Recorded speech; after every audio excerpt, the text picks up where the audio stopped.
If you're taking the LSAT in October, you're in a better position than almost anyone over the past 30 years because you don't have to study logic games.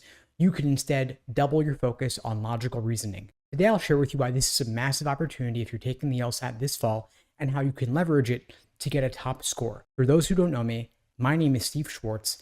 I've been teaching the LSAT since 2005, and I personally increased my LSAT score from a 152 to a 175. Now, of course, back when I took the LSAT, logic games were on the test. I could have gotten my score increase much more easily and much faster if logic games hadn't been on the test, because I would have done what I'm going to recommend you do, which is I could have doubled my focus on logical reasoning, since it is now 2/3 of the test. LSAC has removed the logic game section entirely and replaced it with a second scored logical reasoning section. This means there's less material for you to study, and you can get way better at logical reasoning because you can double your focus there. You can narrow your focus. There are roughly 15 different types of logical reasoning questions, which may sound like a lot until you realize that some of them are way more common than others. For example, necessary assumption, inference, and flaw show up far more often than evaluate the argument, cannot be true, or must be false. And even annoying questions like parallel reasoning are only showing up maybe once or twice per section, so you shouldn't give them extra focus just because they seem tougher. Every question on the LSAT is worth the same. They're all worth one raw score point. But if there are 10 necessary assumption questions on the test across the two logical reasoning sections, it's far more important that you understand the difference, for example, between necessary assumption and sufficient assumption than it is for you to be really great at parallel reasoning questions. Of course, if you want a top score, you want to understand how to do all types of questions. I would never recommend neglecting any single type of logical reasoning question. If you're looking for a top score like 170, 175, of course, at LSAT Unplugged, we'll walk you through all those 15 or so different types of logical reasoning questions.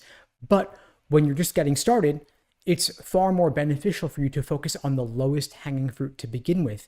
And we often find within a single class or a single coaching session, we can help students correct some major misconceptions about things like, for example, necessary assumption versus sufficient assumption, or flaw versus weaken, or must be true versus most strongly supported questions. So now that logical reasoning is 2/3 of the test, you want to make sure that you are crystal clear on the biggest types of logical reasoning questions and that you're drilling these by type before doing timed exam after timed exam.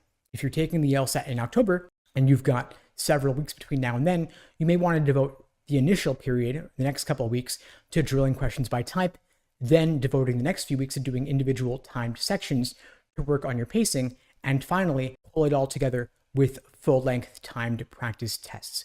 I'm going to recommend that ideally you do at least one timed exam per week, along with detailed review of that exam, because you want to have enough practice tests under your belt in strict timed conditions so that test day itself will feel like just another run through. Now, if you are not sure how to allocate your time, if you don't have a day-by-day study plan, I recommend you get one, because you don't want to leave your LSAT prep to chance based on your emotions or how you're feeling that day. You want to have a structured plan of attack with accountability built in, which is why at LSAT Unplugged, we create personalized day-by-day study plans for all of our students, whether you're taking the LSAT in September, October, November, or beyond. If you're interested in finding out more, you could check out the links below this video to book a call with me and my team.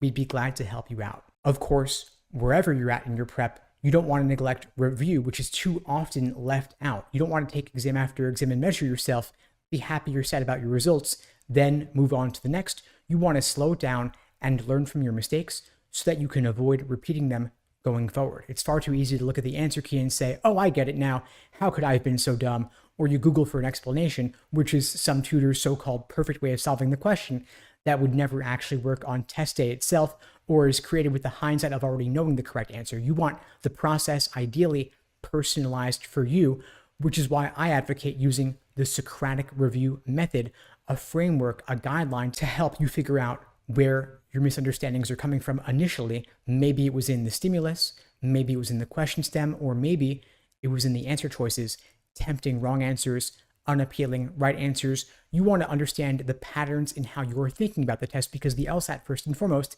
is a test of pattern recognition. How quickly can you identify the method of reasoning in the stimulus or the tricks and traps that LSAT is laying for unsuspecting test takers? So it's better to take fewer exams and review them in more depth than to only scratch the surface. Again, link below to find out more and book a call. We'd be glad to help. And in the meantime, I'll wish you all the best and take care.